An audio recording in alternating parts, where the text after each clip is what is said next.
아,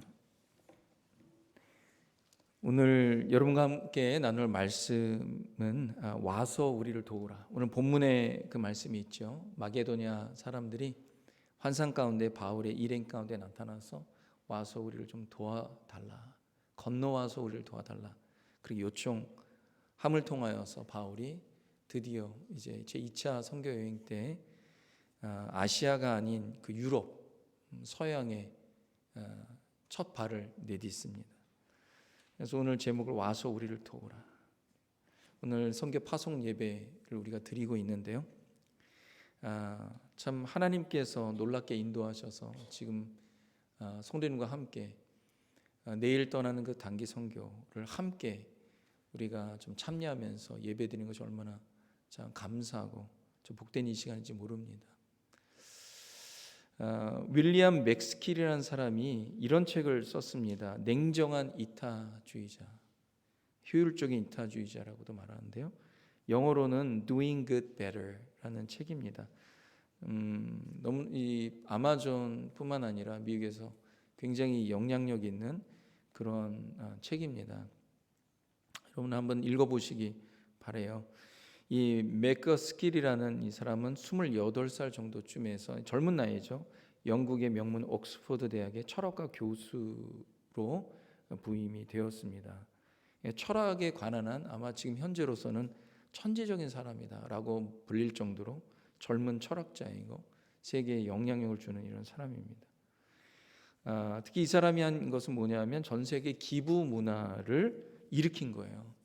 물론 이 사람 전에도 여러 사람이 기부를 하면 좋겠다 이런 그런 내용들 썼지만 우리 젊은 사람이 Doing Good Better, 냉정한 이타주의자 이 책을 통하여서 특별히 전 세계의 젊은 리치들이라고 그러죠. 젊은 슈퍼 리치들에게 기부가 얼만큼 전 세계에 좋은 영향력을 주는지를 알리면서 요즘에 젊은 사람들 뭐 슈퍼 리치들이 많이 나오더라고요. 그 사람들이 기부하는, 자기를 위해서 쓰는 것이 아니라 남들을 위해서 기부하는 그런 꽤 영향력을 주는 사람이 되었습니다. 특히 냉정한 이타주의자라는 것은요, 감정에 치우치지 않고 냉정하게 판단하여서 효율적인 그런 기부를 해야 한다는 것입니다. 그래서 말하자면 따뜻한 가슴과 차가운 머리, 냉정한 머리가 결합하면 이 선한 의도가 좋은 결과를 낳을 수 있다라는 것입니다. 그러니까 효율적인 기부를 하고 잘 기부하자라는 거예요. 잘 기부하자. 그런데 이 효율적인 이타주의 약점이 있다고 합니다. 이게 뭐냐면 기부 문화를 이끈 것은 찬사를 받아 마땅하지만 너무 효율적이고 합리적인 것을 강조하다 보니까 어떤 마음을 가지고 공감하고 상황을 이해하려고 하는 것에는 부족하다는 지적을 받고 있습니다. 완벽하지 않죠. 우리가 선한 의도로 또 이렇게 마음을 다하여서 또 기부를 했지만 그것이 좋은 결과가 안 나오는 경우도 있고요. 냉정하게 효율적으로 한번 해보자고 했지만 누군가에겐 또 여전히 어려움과 피해를 보는 그런 경우가 있습니다. 그럼에도 불구하고 여기 이 책에 이 많은 사람들에게 영향 준 것은 뭐냐면 나만을 위하는 삶이 아닌 타인을 위한 이타적인 삶을 살아야 한다는 점에서는 많은 사람들에게 선한 영향력을 주고 있습니다. still 그러고 있어요. 이기적인 세상에서 어떻게 하면은 이타적인 세상으로 변화시킬까, 이런 고민을 하는 철학자 아닙니까? 젊은 철학자. 이걸 보면서요 이런 생각이 들었습니다. 교회가 고민해야 될 것, 세상이 고민하고 있구나, 이런 생각이 들었습니다. 여러분, 교회는요 예수 그리스도 때문에, 여러분 예수 그리스도의 이 십자가, 예수님은요 가장 이타적인 분이에요. 그래서 예수님 때문에 우리가 복음을 품고 예수님을 품고 있는 공동체 아닙니까? 그러니까 교회는 세상의 어떤 단체보다 이타적인 공동체를 꿈꿔야 되는 거예요. 아마 세상에서 가장 이타적인 공동체를 꼽으라면 이상적으로는 교회가 되어야 되는 거예요. 교회가. 왜냐, 우리가 품고 있는 이 모든 말씀과 복음은 너무나 절대 이타적인 거예요. 예수님 하늘 영광 버리고 예수님 하나님도 독생하신 예수님을 세상을 사랑하셔서 이 세상에 아낌없이 내어주신 것 아닙니까? 너무나도 이타적인 거예요. 심지어 얼마나 이타적이냐? 세상이 죄인 되고 하나님 영광과 멀어졌는데 하나님 그것 생각하지 않고 무조건적인 사랑을 주셨어요. 교회는 어떤 것보다 이타적인 공동체가 돼요. 근데 참 안타까운 것은 교회가 세상으로부터 이기적인 종교단체라는 질타를 받고 손가락질 받는다는 거예요. 이것은 교회가 위험해지고 있는 신호입니다. 저는 그런데 이번에 우리가 단기 선교를 통하여서 너무나 감사한 것은 자기 것을 오픈하여서 하나님의 선교에 참여하기 위해서 기도하고 물질로 참여하는 것 너무나 감사하더라고요. 그러니까 초심으로 돌아가는 거예요. 저는 그래서 이 선교가 초심으로 돌아가는데 기폭제 역할을 하고 또 브릿지 역할을 한다 싶은 생각이 들어요. 그래서 교회는 이타적이 되려면 교회는 반드시 선교적 공동체가 돼야 돼요. 반드시 선교적 공동체가 돼야 됩니다. 선교는 가장 이타적인 행위입니다. 왜? 나와 아무 상관도 없는 곳으로 가서 나의 모든 것 쏟아 붓는 것 아닙니까? 그러니까 나를 위한 것이 아니죠. 철저히 타인을 위하는 거예요. 타인을 위하는 거예요. 그것이 선교입니다. 오늘 말씀해 보면 사도 바울은 2차 선교를 위해 떠났습니다. 하지만 성령께서 바울이 가려는 곳 어디로 가려고 했어요? 바울은 아시아로 가려고 했어요. 소아시아로. 근데 거기를 막으십니다. 성령이 막으십니다. 참 이것을 보면서 어떤 부분에서 영적인 싸움 가운데 치열하기 때문에 막히는 것이 있어요. 근데 어떤 경우는 성령께서 다른 곳을 준비하기 때문에 막으시는 것이 있습니다. 그래서 참 그런 분별도 영적 분별도 필요하다 싶은 생각이 들어요. 우리가 단기 선교를 하다 보면 단기 선교뿐만 아니라 주님의 일을 감당하다 보면은 참 이런 분별함이 많이 필요하다 싶은 생각이 들어요. 막으시는 게 영적 싸움 가운데 돌파하고 뚫어야 되는 것도 있고 어떤 건 성령께서 막으시는 것이 있어요.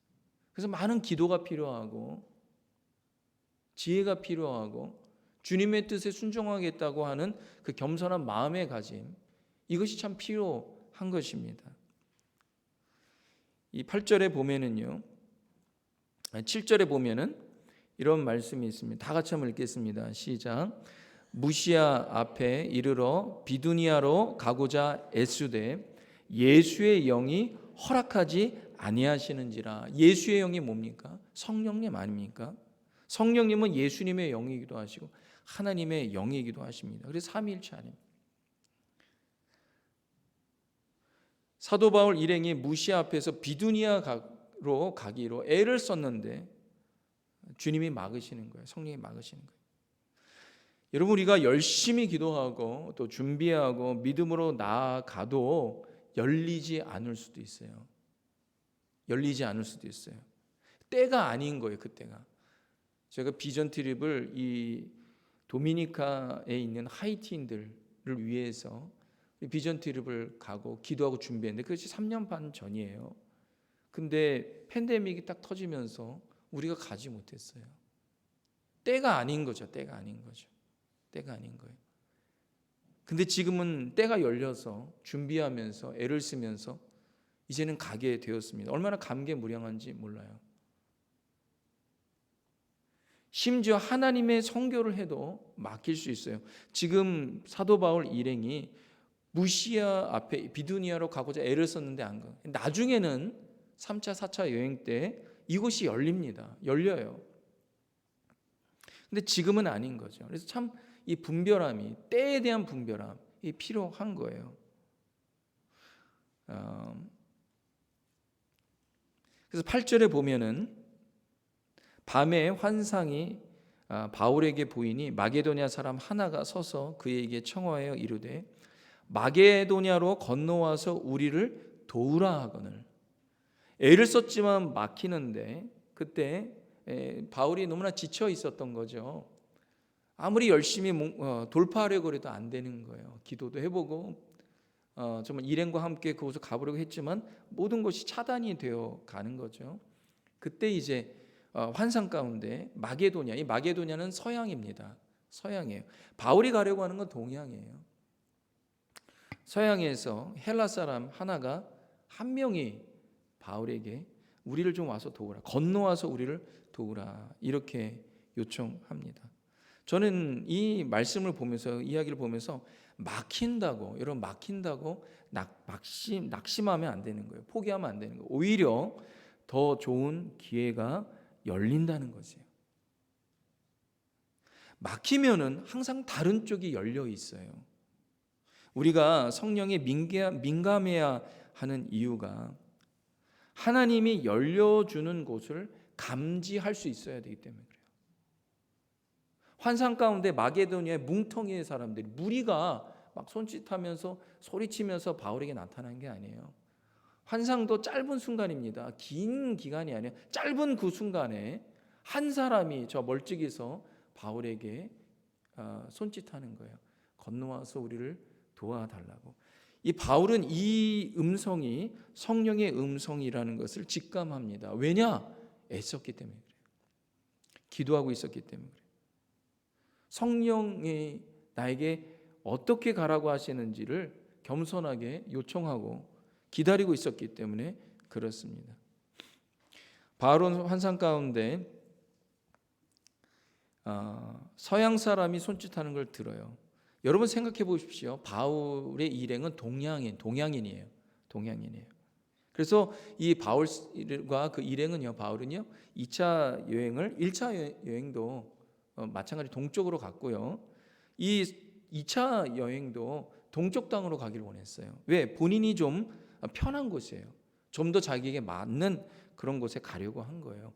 근데 성령님은요, 다른 계획과 다른 비전을 갖고 계셨어요. 성령님은 이 동양인인 이 바울과 일행에게 전혀 낯선 땅, 낯선 민족, 서양으로 가라는 그런 계획을 갖고 있었어요. 여러분, 선교라는 것은 뭐냐? 내가 편한 곳으로, 아무래도 우리가 좀 언어도 맞고, 이번에 저희가 저는 스페인어를 모르거든요. 이 서바나어라고 하죠. 우리 팀 중에서 스페인어를 유창하게 하는 분이 이 정집사님이에요. 스페인어를 전공했고, 그래서 우리가 얼마나 많은 도움이 되는지 몰라요. 노래나 뭐 이렇게, 또 사형리도 우리가 발음도 잘 못하는데 본토 발음으로 우리에게 도움을 줘서 얼마나 이번에 참 많은 도움을 받았는지 모릅니다. 근데 우리 낯선 곳 아니에요. 언어도 다르고. 예. 근데 성령님은 마찬가지로 바울에게 서양으로 가라는 거예요. 여러분 상상해 보십시오. 동양 사람이 서양 사람을 만나 선교를 한다고 생각해 보세요. 언어와 문화도 훨씬 세련된 사람들이 복음을 그 사람들에게 복음 전할 때 한번 생각해 보세요. 그래서 바울은 자신들에게 좀 편한 민족, 편한 나라에 가려고 했어요. 근데 하나님의 생각은 다른 거예요. 선교라는 것은, 하나님의 나라는, 주님의 뜻은 우리와 너무 달라요. 너무 달라요. 주님, 이것은 내가 할 수 없는데요. 우리가 그곳에 가서 전도하려고 합니다. 전도. 여러분 스페인어로 어떻게 전도합니까? 못해요. 근데 전도하려고 하는 거예요. 한다. 한 30분 정도 가자마자 가는 마을마다 전도해 보려고 해요. 하나님께서 어떻게 인도하실지 모릅니다. 손짓받지를 하면서 하나님의 사랑과 은혜를 나눠야 되겠죠. 하나님은 우리에게 그런 곳으로 가라고 하는 거예요. 근데 참 놀라운 것은요, 여러분 이 선교는요, 우리의 선교라기보다 하나님의 선교예요. 하나님이 역사하시고 하나님께서 계획하신 것, 하나님께서 그곳에 일하시기 때문에 하나님이 이루실 줄로 믿습니다. 하나님이 이루시는 거예요. 하나님은 바울 일행을 마게도니아 땅, 서양의 중심, 문화의 중심 아니고 헬라로 보내기를 원했어요. 그래서 바울이 일행이 어디에 처음에 그 서양의 관문인 빌립보라는 지역에 가고요. 그 다음에 데살로니카에 가고요. 우리에게 유명한 아테네, 성경에 아덴이라고 하죠. 아테네, 철학의 중심으로 갑니다. 그 다음에 문화의 꽃은 어디예요? 고린도로 가요. 고린도. 그것에서 복음을 전합니다. 나중에 하나님은요, 이 바울을요, 그 당시의 세계의 중심인 로마까지 보냅니다. 근데 바울이요, 로마에 갈 때요, 로마 시민권자 아닙니까? 로마의 시리즌십을 갖고 있어요. 근데 그것도 바울이요, 좀 온전한 그런 상황 가운데 보내면 얼마나 좋아요. 근데 하나님은 바울을요, 죄인의 신분으로 보내요. 참 우리가 이해할 수 없잖아요. 이해할 수 없잖아요. 아니, 하나님 좀 보내시려면 멀쩡한 상태에서 보내셔야지. 왜 바울을 죄인의 신분으로 로마에 가게 하십니까? 근데 그렇지 않으면요, 바울이 로마의 황제를 보거나 로마에 갈 일이 없거든요. 참 우리가 이해할 수 없는 하나님의 참 신묘막측한 계획들이 있어요. 그래서 바울 일행은 선교의 궤도를 수정합니다. 그래서 다시 마게도냐로 가려고 애를 씁니다. 10절이에요. 다 같이 한번 읽도록 하겠습니다. 시작. 바울이 그 환상을 보았을 때 우리가 곧 마게도냐로 떠나기를 힘쓰니 이는 하나님이 저 사람들에게 복음을 전하라고 우리를 부르신 줄로 인정함이로라. 아멘. 바울이 환상 보았을 때 어떻게 해요? 우리가 곧 다시 궤도 수정해서 아시아가 아닌 어떻게 해요? 유럽으로 마게도냐, 유럽의 중심인 마게도냐로 떠나기를 힘씁니다. 왜냐? 저 사람들에게 복음 전하라고 하나님께서 부르신다는 거예요. 하나님께서 부르신. 여러분, 우리가 가는 곳에, 복음 들고 가는 곳에, 주님의 이름으로 가는 곳은요, 우리가 가는 것 같은데 우리가 가는 게 아니에요. 하나님이 부르시기 때문에 가는 거예요. 하나님께서 우리 뉴스홈 공동체에게 나를 대신하여서 거기 가라는 거예요. 도미니카로 가고 하이티 사람들 만나러 가라는 거예요. 그래서 우리 6명은요, 우리 공동체를 대표해서 가는 거예요. 하나님이 부르셔서 가는 거예요. 부르심에 순종하여서.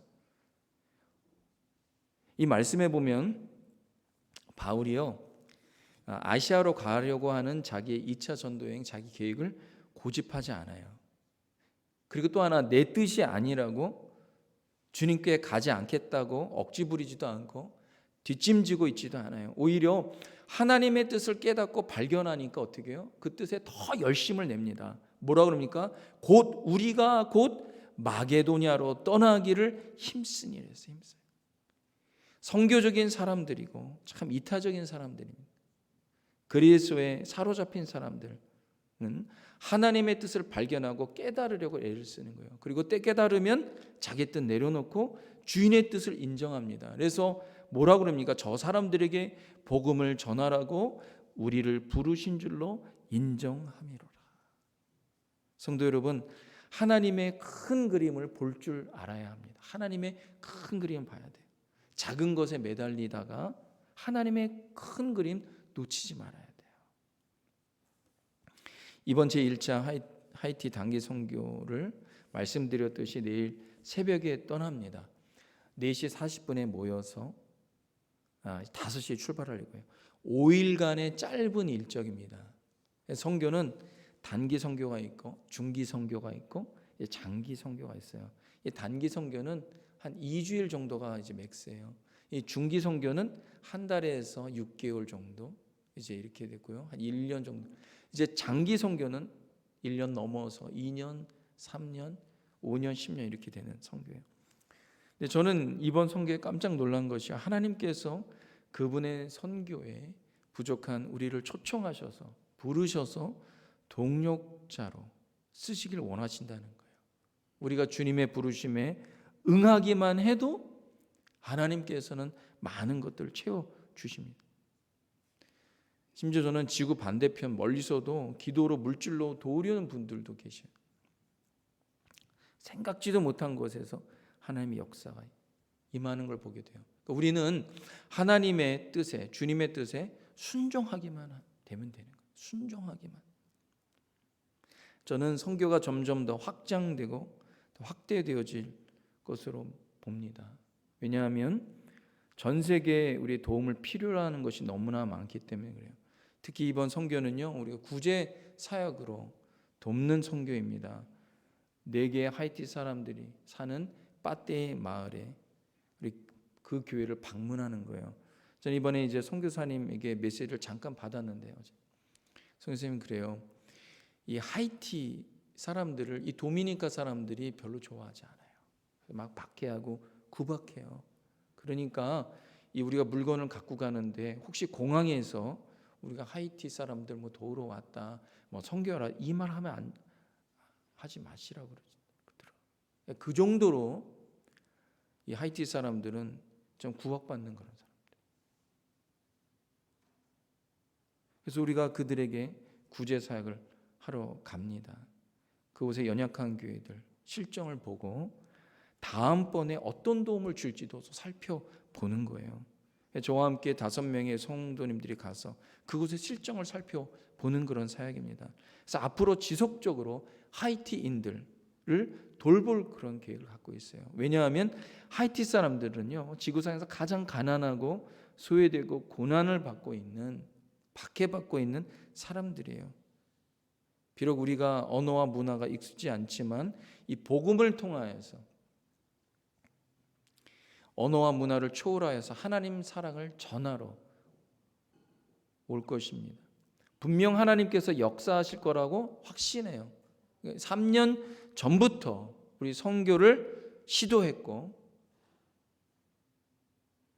막혔지만 때가 되어 하나님 열어주셨고 헌신하는 분들이 생기고 온 공동체가 기도하고 심지어 물질로도 없는 중에 참여해 주시고 하나님이 마음 주셨기 때문에 가능한 거예요. 매주 모여서 그곳에 가려고 애를 썼습니다. 근데요, 결과는 주님께 맡기려고 합니다. 결과는 주님께 맡기는. 하나님은 사람을 만드실 때 타인을 돕고 보살피도록 창조하셨습니다. 비단 사람뿐만 아니라요, 동물의 세계를 보더라도요, 병들고 약한 동물을 옆에 있는 동물들이 돌보는 것을 봅니다. 하나님의 속성이, 하나님은 도우시는 분이에요. 시편의 기자가 46편 1절에 이렇게 말하고 있어요. 다 같이 한번 읽겠습니다. 시작. 하나님은 우리의 피난처시요 힘이시니 환난 중에 만날 큰 도움이시라. 하나님께서는 우리의 큰 도움 되시는 것처럼 주님도 우리가 타인의 도움이 되길 원하시는 거예요. 저는 사람에게 가장 큰 도움이 뭐냐? 바로 우리 주 예수 그리스도의 복음을 전하고 사랑으로 실질적인 도움을 주는 것이라고 확신합니다. 이것이 바로 하나님의 선교인 거예요. 하나님 원하신 선교예요. 사람이 떡으로만 살 수 없습니다. 그렇다고 떡을 안 주라는 게 아니에요. 떡을 먹지 말라는 게 아니에요. 떡으로만 살 수 없다는 거예요. 그 사람의 영혼이 변화되어야 되는 거예요. 영혼이 소망을 가져야 되는 거예요. 그래서 사람이 영혼의 소망은 예수님 만나야 되는 거예요. 영혼이 구원을 얻고 소망을 가질 때 비로소 어떻게 절망적인 삶에서 새 소망을 얻는 것입니다. 말씀을 마무리합니다. 실은 단기 선교 자체도 중요하지만 이 선교 후가 더 중요해요. 선교 후가 더 중요해요. 여기서 끝나는 게 아니에요. 단기 선교가 단지 행사로 끝나는 것이 아니라 실은 이번 선교는 선교의 작은 발걸음, 한 발걸음 내딛는 거에 불과해요. 단기 선교는 완성형이 아닙니다. 선교를 잉태하는 거에 불과해요. 우리 공동체가 선교적 공동체로 나아가기 위한 거예요. 궁극적으로는 여러분 자체, 우리 공동체가 선교 공동체예요. 선교적 공동체예요. 우리는 이곳에서만 있는 것이 아니라 어느 곳에서든지 주님이 부르시는 곳에서 우리의 삶의 현장뿐 예루살렘으로부터 주님 오실 때까지 선교사가 되어서 주님 복음을 드러내는 것, 그것이 우리 궁극적인 주님이 원하시는 거예요.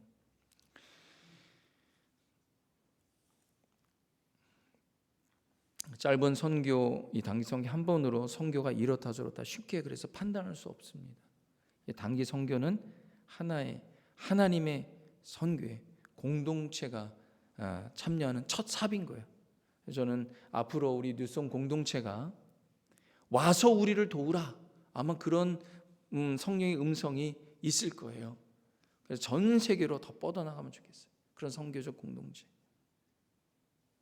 저는 선교는 완성이 없다고 봅니다. 주님께서 말씀하신 것처럼 주님 부르시는, 주님이 오실 때까지, 주님이 가라고 하는 것, 어디든지 도움이 필요한 곳에 우리가 나가는 것, 그것이 선교입니다.